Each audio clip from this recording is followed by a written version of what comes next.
Hello, fellow degenerates, and welcome to episode 180 of the Book Binge. Now, I didn't actually mean that intro sincerely. It's just on account of the book that we are currently reviewing today, because if you've read this book and you enjoyed it, there might be a little bit of you that's a degenerate. I'm, of course, speaking about myself in this case, because I did enjoy this book a little bit, which is a spoiler for the rest of the review, sort of. But today, we are covering a review for Child of God by Cormac McCarthy, a pretty blasphemous title that I'm actually not really a fan of the title at all. I don't like the fact that that's the title of this book specifically. It's very, very strange to me. But, you know, personal qualms with titling aside, this is yet another McCarthy review. This one, not quite so mixed as the last one was, because the last time I covered McCarthy on the channel was The Orchard Keeper not too long ago, just a few weeks back, if I'm not mistaken. I did already spoil the review, so I'm not going to give the hypothetical question, which direction am I going to go with Child of God, because I already told you I pretty much enjoyed this one for the most part. So let's actually start with some of the reasons why I did enjoy it, starting of course with the good of Child of God. Characterization of the main character following a Lester, what's his last name? Lester something or other. Lester Ballard, that's his name. Lester is a great character to explore in this book.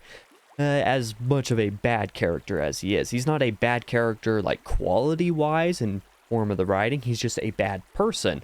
And that makes a, you know, sort of moral quandary in reading the book, at least in my experience. He's a real piece of garbage, Lester is. He does some very heinous stuff, so there's some pretty heinous content and actions committed throughout the book. There's completely unrelatable elements to his character. In fact, almost everything about his character is completely unrelatable, but he is absolutely fascinating and effective as a character to study, a character study that is just fascinating. Like, I don't even have any new words to say on that front. He's just really great character that McCarthy chose to write about in this book. Fantastically realized character, just fully formed in a way that very few of his other characters in most of his other books are, I would say. It's a little hard to follow at times because of some of his actions, but the character study is absolutely superb. One of the other things that I enjoyed about Child of God so much was depiction of the setting and the tone within the setting, for sure. There's a quaint town there. There's some, you know, cold in certain settings or certain scenes. There's some heat in certain other settings and scenes that just really effectively counteracts each other and really gets you stuck in those scenes. The tension and the primality, if that's even a word, I don't think it is, but like the primal nature of some of the character drama and in the tension between certain scenes, and even within just Lester as a character, the tension within his own mind and what he's deciding to do is an intriguing thing. Some of the action or material that you could consider adjacent to sort of action, you could say, is also actually pretty decent in this one, which is an element that McCarthy tends to do pretty poorly in most other of his books, at least of the ones that I have read so far. So these are all things that I really enjoyed about the setting.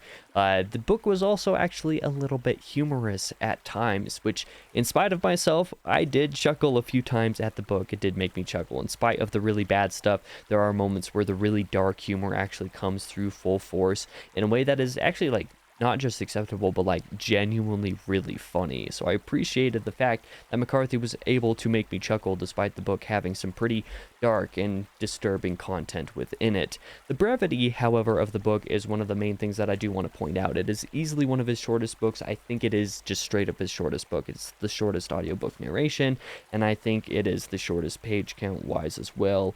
It has a pretty similar number of pages to Stella Maris, for example, I think, if I'm remembering correctly. Maybe Stella Maris has 100 more pages, I don't remember. Either way, it's the shortest book in terms of both pages and in terms of audiobook narration. So, like, it's pretty short. The fact that it was so short actually did a lot of wonders. Some of the problems that I've had with most of his other books is that, like, the ones that I dislike tend to be because they run a little bit longer than I feel like they should have, or because they just leave me so disconnected from the content that it doesn't really matter how long they are. I just didn't really have a connection there. But see, something like The Crossing, however, was really long, and I really enjoyed it. In spite of that, I feel like Child of God was a book that was very well choiced to be so short as it was, which that sentence made absolutely no sense, but we're going to roll with it. If this one had been very much longer than it was, it probably would have been overkill for both the thematic nature of some of the content, and also would have been, well, it just would have been, it wouldn't have been as effective. That's really what it comes down to. It ended up just working all around.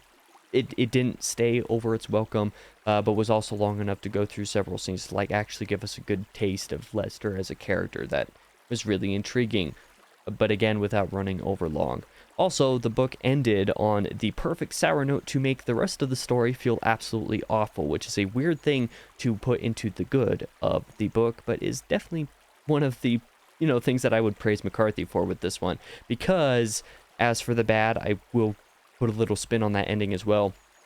The ending, because it leaves you on a sour note, despite being the perfect sour note for like a sort of realistic depiction of a character, and apparently this book may or may not have been based on real events, or may or may not have been inspired by a real person. Like Lester as a character may or may not have been inspired by a real person. McCarthy wanted to go the realistic route of depicting a character that kind of gets away with stuff. The ending did leave a sour taste in my mouth. Personally, I don't like that that's how things turned out, even if it was a little bit more realistic and does make sense. That said, I will go into an actual brief spoiler warning here for the rest of the bad section, so if you want to skip the spoilers, skip until the next timestamp for the ugly. Lester getting off chalk-free at the end absolutely kind of sucks. Like I said, he gets away with some stuff, but he doesn't just get away with some stuff, he gets away with everything, ultimately, in this book.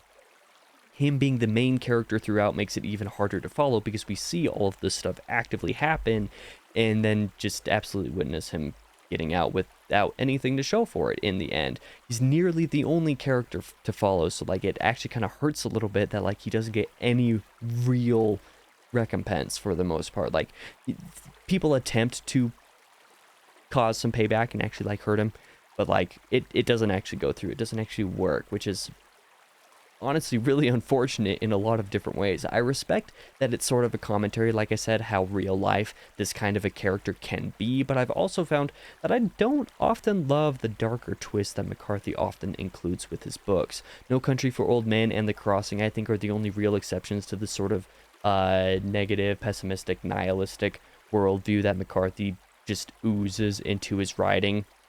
But that's because there was other stuff inherent to those stories that made those moments, made those dark turns more effective.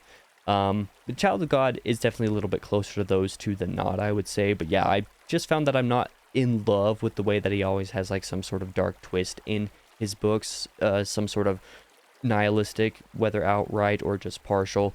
It's I just don't love that aspect. So the fact that it ends on the sour note left a sour note in my mouth personally, even if it was effective and does also make sense. That's why I've included it both as an element of the good, but also like the main thing that I think is bad about the book.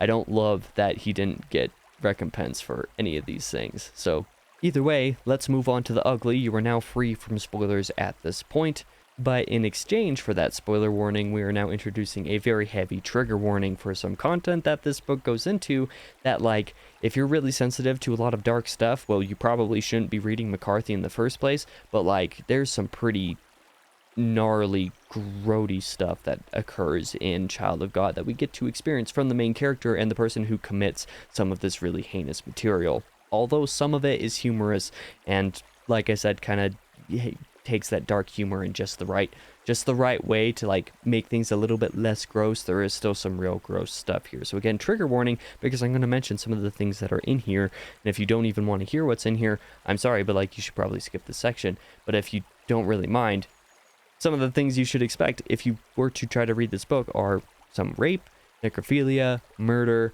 sadism.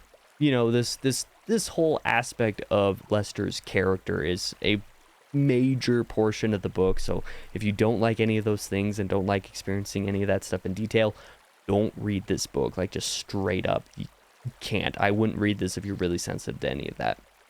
Like I said, given McCarthy's habit of nihilistic and dark themes and, going into some darker material in the first place, you shouldn't really be reading any of his books if you're not into that kind of stuff. But especially for this one, I would give that trigger warning. That is the ugly content for Child of God. And again, like, part of the reason why I don't really like this title for this book. But either way, the recommendation for the book in general, trigger warnings aside, I do actually recommend this book because it was rather humorous and it is a really interesting character study for Lester. I will reiterate for the 15 millionth time, if you're sensitive to gross content, don't read this. If you don't like anything that I just gave you in that trigger warning for the ugly, don't read it. If you don't want to be thrust into the shoes of a character like Lester, don't read it. But for me, the humor and the execution of the elements within did help me appreciate what McCarthy was doing with the story. Ultimately, it's a pretty great book that is absolutely not going to be for everybody. All in all, I'm actually not sure if this is in my top 3 McCarthy or not. It's kind of there with Outer Dark as like being back and forth, that I could decide which either of these two would be my number 3 favorite McCarthy book, just behind The Crossing and No Country for Old Men. But it is a pretty great book that is absolutely not for everyone. Thank you for watching this review if you did. I really appreciate that. I'll be back in the next video, whatever that might be. I think it's another top 10 list about very strange books that I have on my TBR. So if you're interested in that, I would greatly appreciate if you stuck around for that, gave me a subscription if you haven't done so already, and especially if you're coming back to multiple of these videos.